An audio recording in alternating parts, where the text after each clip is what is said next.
নমস্কার, আমি সোমা দে, মিসেস দেশ ব্লগে আপনাদের সকলকে স্বাগত। আমি আজকে আপনাদের সামনে ঝাল সুজি করে দেখাচ্ছি। চলুন ভিডিওটা সম্পূর্ণ দেখতে থাকুন। ভালো লাগলে অবশ্যই একটা লাইক করবেন, সবার সাথে শেয়ার করবেন, চ্যানেলটিকে সাবস্ক্রাইব করে আমার পাশে থাকবেন। চলুন তাহলে ভিডিওটা দেখে নেন।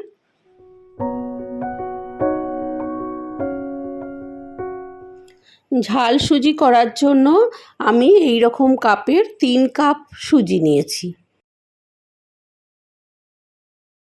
কাপে বা বাটিতে মেপে করলে সুজির সাথে জলের পরিমাণটা ঠিকঠাক দেওয়া যাবে, এই জন্য মেপে করাই ভালো।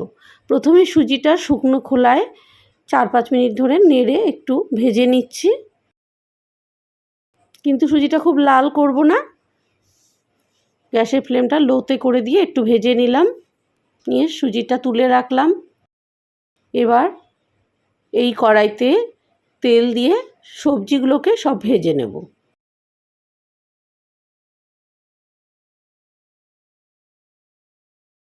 কড়াইতে সাদা তেল গরম করে নিয়ে তার মধ্যে সর্ষে আর কারি পাতা ফোড়নে দিচ্ছি। একদম ফ্রেশ কারি পাতা নেবেন, তাহলে খেতে খুব ভালো লাগে সেই কারি পাতার গন্ধটা। আমি এখানে 3টে কারি পাতা গোটা নিয়েছি ডাল সমেত, সেই 3টে যতটা কারি পাতা হয় ততটা দিয়েছি ফোড়নে। দিয়ে খুব ভালো করে ভেজে নিয়ে তার মধ্যে প্রথমে একদম ছোট করে কুচানো আলু কিছুটা দিয়ে দিলাম। সবজিটা আপনাদের পছন্দ মতো দেবেন। আলুটা প্রথমে নাড়াচাড়া করে 3-4 মিনিট একটু ভাজার পরে তার মধ্যে পেঁয়াজ দিলাম। কুচানো পেঁয়াজ বড় সাইজের আমি এখানে 4টে পেঁয়াজ কুচিয়ে দিয়েছি। আলু পেঁয়াজ সবই খুব ছোট ছোট করে কুচাতে হবে।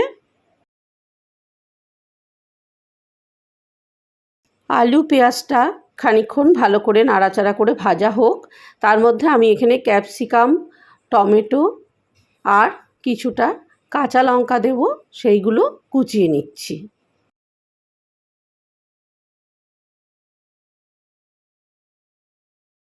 আর এখানে খানিকটা গাজর কুচিয়ে রেখেছি, আর কিছুটা আদা খুব সরু করে ছোট করে কেটে রেখেছি।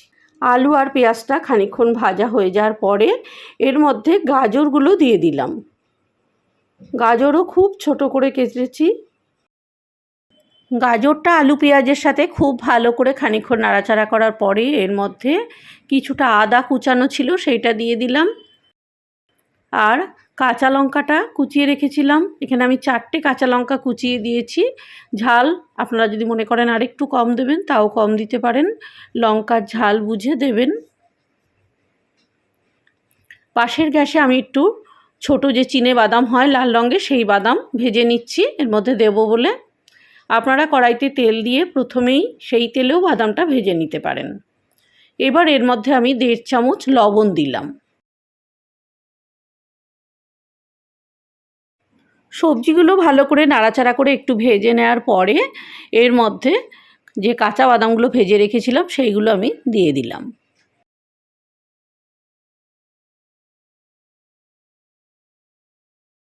বাদামটা দিয়ে খানিকক্ষণ নাড়াচাড়া করার পরে ক্যাপসিকামগুলো দিয়ে দিলাম। ক্যাপসিকামটা একটু শেষের দিকে দেবেন। ক্যাপসিকাম টমেটো দুটোই দিয়ে দিলাম। শেষের দিকে দিলে ক্যাপসিকামের গন্ধটা ভালো থাকে। সবজিটা অবশ্যই আপনাদের পছন্দ মতো দেবেন। এর মধ্যে কাজু কিশমিশ দিতে পারেন, ফুলকপি দেওয়া যায়, বিনস দেওয়া যায়, মটরশুঁটি দেওয়া যায়, বা যে কর্নগুলো হয় মিষ্টি কর্নগুলো সেগুলোও দিতে পারেন।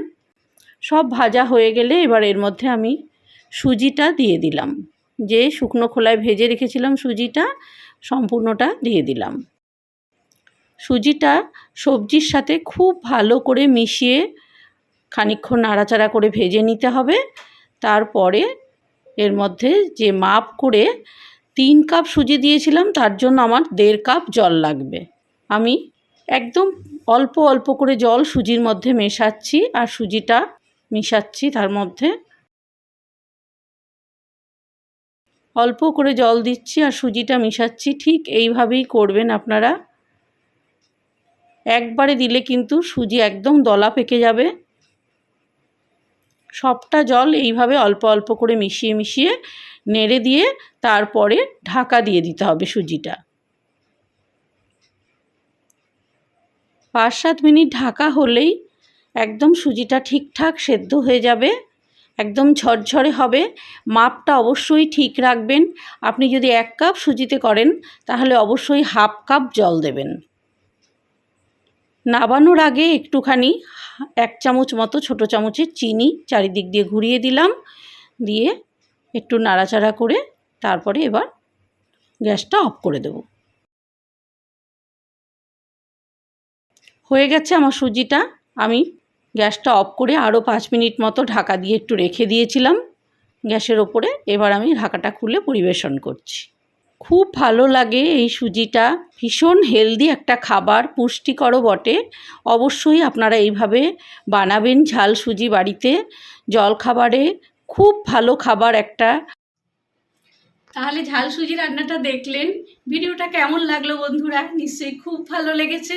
ভিডিওটা ভালো লাগলে অবশ্যই লাইক, শেয়ার, কমেন্ট করবেন। চ্যানেলটিকে সাবস্ক্রাইব করে বেল আইকনটি বাজিয়ে অল অপশনটি প্রেস করে দেবেন।